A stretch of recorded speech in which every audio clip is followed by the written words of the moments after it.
बिस्मिल्लाहिर्रहमानिर्रहीम। अस्सलाम वालेकुम। मैं हूं ज़ीशान अहमद सिद्दीकी। आप देख रहे हैं सबसे पहले पाकिस्तान। सानिया पेशावर जिसमें एक मस्जिद में जो है खुदकुश हमला किया गया और उस हमले के नतीजे में तकरीबन 100 नमाजी शहीद और मुतअद्दिद जो है ज़ख्मी हैं। एक दहशतगर्दी की नई लहर। और जब इमरान खान साहब की हुकूमत को जब अदम एतमाद के ज़रिए घर भेजा गया था,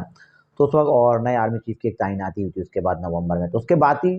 जो नए चैलेंजेस जो थे, जिसमें सबसे सरफ़हरिस्त एक माशी तौर पर तो पाकिस्तान को जो है सामना था मईशत और महंगाई का सामना था, माशी तौर पे पाकिस्तान तबाही का शिकार था। तो दूसरी तरफ दहशतगर्दी ने सर उठाया था। उस वक़्त तहरीक-ए-तालिबान पाकिस्तान की तरफ से कुछ बयानात आए थे, जिसमें पेशावर और केपीके में तो ज़ाहिर-सी बात है, केपीके की अपनी हुकूमत भी जो है सिक्योर नहीं थी, जिसमें उनके मुतअद्दिद वज़रा और काफ़ी लोगों के बयानात आए थे कि वो जो है केपीके में जो है बहुत से लोगों को जो है भत्ता देते हैं। लेकिन जब आर्मी चीफ की तैनाती हुई,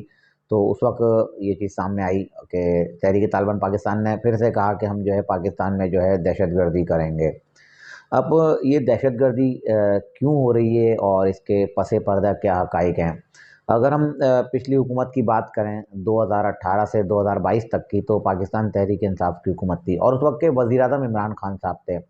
उस वक़्त जो पॉलिसियाँ बनाई गईं, जिसमें इमरान खान साहब के वाज़ेह बयानात भी मौजूद हैं, जिसमें इमरान खान साहब ने कहा कि जो लोग अफ़गानिस्तान चले गए, हम उनसे जो है मुज़ाकरात करेंगे, उनको वापस लाएँगे, उनको बसाएँगे। तो अब जब ये पॉलिसी बनाई गई, तो उस वक़्त जो अपोज़िशन में थी मुस्लिम लीग नून, पीपीपी, जेयूआई और दीगर सियासी छोटी जमातें अपोज़िशन में तो शोर करते थे कि इमरान खान साहब ने कोई पॉलिसी बनाई है तहरीक-ए-तालिबान पाकिस्तान या अफ़गानिस्तान में तालिबान से अगर किसी तरह के कोई मुज़ाकरात कर रहे हैं, तो आप कम से कम पार्लियामेंट को तो एतमाद में लें। लेकिन इमरान खान साहब तो किसी को एतमाद में लेना ही नहीं चाहते थे, क्योंकि वो फ़ैसले बोलते जो मैंने कर लिया बस वही फ़ैसला अटल है। इमरान खान साहब और साबिक़ आर्मी चीफ़ कमर जावेद बाजवा साहब और फैज़ हमीद साहब, ये 3 लोग उस वक़्त फ़ैसले करते थे और उस वक़्त के जो फ़ैसले थे, उसके नताइज आज सबके सामने हैं, क्योंकि इमरान खान साहब ने उस वक़्त जो पॉलिसी बनाई तालिबान के हवाले से, और उसके बाद इमरान खान साहब ने कहा कि हम इनको बुलाएँगे, इनको बसाएँगे, ये कुछ लोग हमसे नाराज़ हुए हुए हैं। लेकिन उस वक़्त जो पॉलिसी बनाई गई, उस पॉलिसी पर जो है पार्लियामेंट को एतमाद में नहीं लिया गया और इमरान खान साहब अकेले जो है फ़ैसले करते रहे। लेकिन फैज़ हमीद साहब का जब वो अपना डीजीआईएसआई थे, तो उस वक़्त भी उनके पास बहुत से इख्तियारात थे और उन्होंने बहुत से जो काम किए थे, उन्होंने तालिबान से और दीगर जो अफ़गानिस्तान में जो लोग हैं, उनसे मुज़ाकरात किए थे। तो उस पर जो है जो पार्लियामेंट है, पार्लियामेंट को एतमाद में नहीं लिया गया था, क्योंकि इमरान खान साहब समझते थे चोर हैं, डाकू हैं, मैं इनको क्यों बताऊँ, और जो मैंने कह दिया बस वही अटल है और बस वही होगा जो मैंने कह दिया है। अब बहरहाल अब जो कौमी असम्बली ज़ाहिर-सी बात है कल एक इजलास हुआ और उसमें जो है ख्वाजा आसिफ ने जो है कहा कि जो पहले जो पॉलिसियाँ बनाई गई 2 साल में, जो पहले पॉलिसियाँ बनाई गई हैं और उन्हीं पॉलिसियों का नतीजा है कि आज हमें जो है इस दहशतगर्दी का सामना है। ख्वाजा आसिफ ने कहा कि अब दोबारा जो है हमें ऑपरेशन ज़र्ब-ए-अज़ब की जो ज़रूरत है और दोबारा ज़र्ब-ए-अज़ब के तर्ज़ का एक और ऑपरेशन जो है करना चाहिए। राना सनाउल्लाह ने भी जो पार्लियामेंट में कल खिताब किया और उन्होंने कहा कि जो है ये दहशतगर्द जो किस तरह से पहली सफ़ में, मस्जिद की पहली सफ़ में पहुँचा और उसने दहशतगर्दी की, खुद को उसने धमाके से उड़ाया। ज़ाहिर-सी बात है, इस पे इंक्वायरी हो रही है और इस पे जो है हमारे जो तहकीकाती इदारे हैं, जो इस पे तहकीकात कर रहे हैं और जैसे ही फ़ौरी तौर पर अगर जो पता चलेगा कहाँ से दहशतगर्दी हुई और इसके पीछे कौन-कौन लोग इसके पीछे इनके साथ शामिल हैं, तो जैसे ही जो चीज़ें सामने आएँगी, तो वज़ीर-ए-आज़म जो है फ़ौरी तौर पर जो है अपना पूरी जो कौमी असम्बली जो है, उसको जो है एतमाद में लेंगे, तमाम मेंबरान को।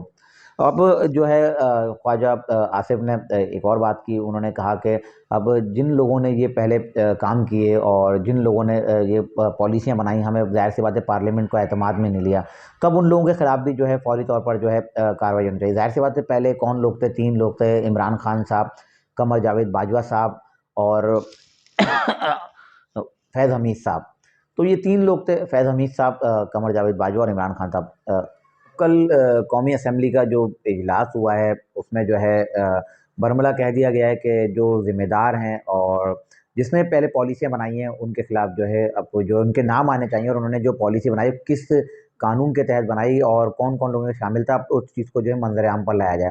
अब 8 फरवरी को जो है कौमी सलामती का जो है इजलास तलब कर लिया गया है और उसमें जो है आर्मी चीफ़ और डीजीआईएसआई नदीम अंजुम साहब, ये दोनों जो है अब जो है पार्लियामेंट को एतमाद में लेंगे। अब वो पार्लियामेंट का एक इजलास बुलाया गया, मुश्तरका एक इजलास बुलाया गया है। मुश्तरका इजलास में आर्मी चीफ़ और डीजीआईएसआई आएँगे और वो तमाम जो इसमें जो आर्मी ने जो तहकीकात की है और जो हमारी जो तहकीकाती इदारे हैं, जो हमारी एस्टेब्लिशमेंट है, और उन्होंने जो अब इसकी ज़ाहिर-सी बात है उन्होंने अपनी तहकीकात तो की होंगी, उन्होंने इंक्वायरी की होगी। अब वो आएँगे और असेंबली को इसमें जो है एतमाद पे लेंगे और उनको वहाँ ब्रीफ़ करेंगे कि दहशतगर्द किस तरह से यहाँ पहुँचे और इनके पसे पर्दा कौन है। और दूसरी तरफ कल जो है 55वीं जो है कोर कमांडर कॉन्फ्रेंस भी हुई है, जिसमें आर्मी चीफ ने जो है बरमला कह दिया है, उन्होंने कहा है कि हमारे हौसले पस्त नहीं होंगे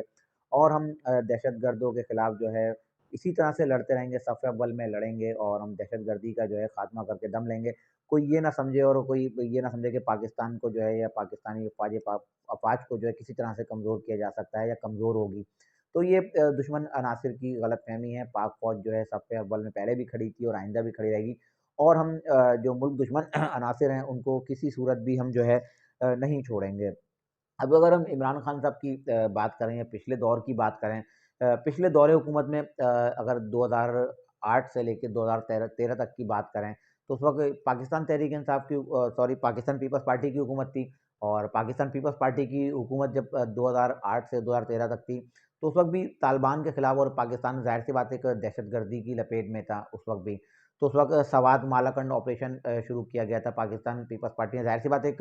उन्होंने एक ज़ाहिर से जमहूरी पार्टी है, जमहूरियत पर यकीन रखती है। उन्होंने एक कौमी सलामती का इजलास बुलाया और उसमें तमाम जो जमातें थीं, जो अपोज़िशन में थीं, उनको भी अपने साथ मिलाया और उनसे मशावरत के बाद जो है, सवात और मालाकंड ऑपरेशन शुरू किया था और सवात और मालाकंड ऑपरेशन के बाद जब ज़ाहिर-सी बात है, वहाँ बहुत से 32 लाख से 35 लाख लोगों ने जो है वहाँ से नकल मकानी की और उसके बाद तो वहाँ ऑपरेशन किया गया। लेकिन जब उस ऑपरेशन के बाद जब वहाँ उसको क्लीन कर दिया गया, उसे लाके दोबारा उन लोगों को ले जाके वहाँ बसाया भी गया। उसके बाद अगर 2013 से 2018 की अगर हम बात करें तो मुस्लिम लीग नून की हुकूमत आई और उन्होंने भी जो है इस दहशतगर्दी के खिलाफ जो है भरपूर उन्होंने मुकाबला किया और इन तहरीक-ए-तालिबान पाकिस्तान और दीगर दहशतगर्द तंजीमें जो हैं, इनके खिलाफ जो है बेहतर हिकमत अमली बनाई और ज़ाहिर-सी बात है जबकि उस वक़्त जो है अगर देखा जाए अगर 2008 से 13 और 2013 से 18 तक की अगर मैं अगर हुकूमत की बात करूँ, तो अगर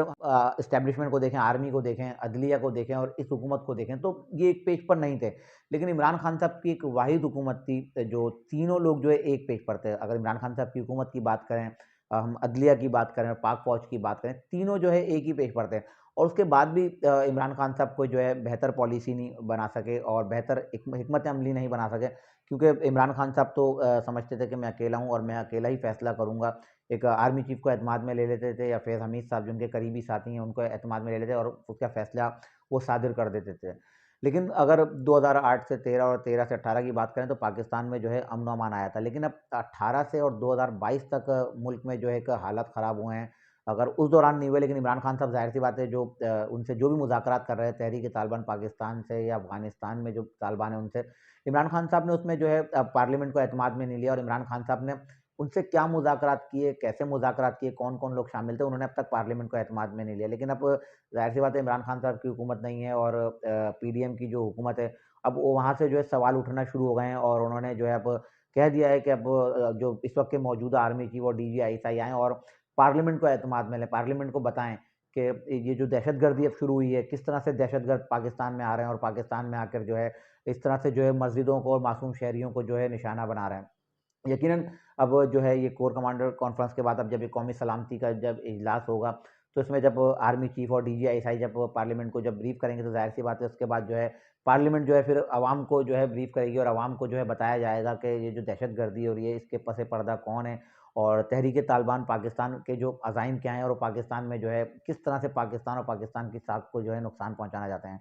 एक बात मैं और कहूँगा कि बहुत से सोशल मीडिया पे बहुत से लोग जो है हमारी पाक फ़ौज के खिलाफ अब भी बकवास कर रहे हैं। मैं उन लोगों से कहूँगा कि मुल्क इस वक़्त जो है नाज़ुक दौर से गुज़र रहा है। खुदारा अपनी आप जो है जो आप जो बकवास कर रहे हैं, जो आप जो अल्फ़ाज़ इस्तेमाल कर रहे हैं पाक फ़ौज के लिए, जो कुछ इस तरह के जो अल्फ़ाज़ इस्तेमाल किए जा रहे हैं कि हमारी जो अफ़वाज के लिए जो कोड वर्ड में आप जो बातें कर रहे हैं कि ये लोग जो है कमरों में कैमरे लगा रहे हैं और सरहदों पर नहीं जा रहे। तो इस तरह की घटिया बातें करने से आप कुछ नहीं कर रहे। आप अपनी एक तो शनाख्त करा रहे हैं कि आप कहाँ से ताल्लुक़ रखते हैं। दूसरा आप मुल्क दुश्मन होने का सबूत दे रहे हैं। खुदारा आप जो है मुल्क से मोहब्बत का सबूत दें, अपनी अफ़वाज पाकिस्तान के हाथ मज़बूत करें। इंशाअल्लाह नए तजिए और मज़ीद ख़बरों के साथ फिर हाज़िर होऊँगा, तब तक के लिए इजाज़त दीजिए। अल्लाह हाफ़िज़।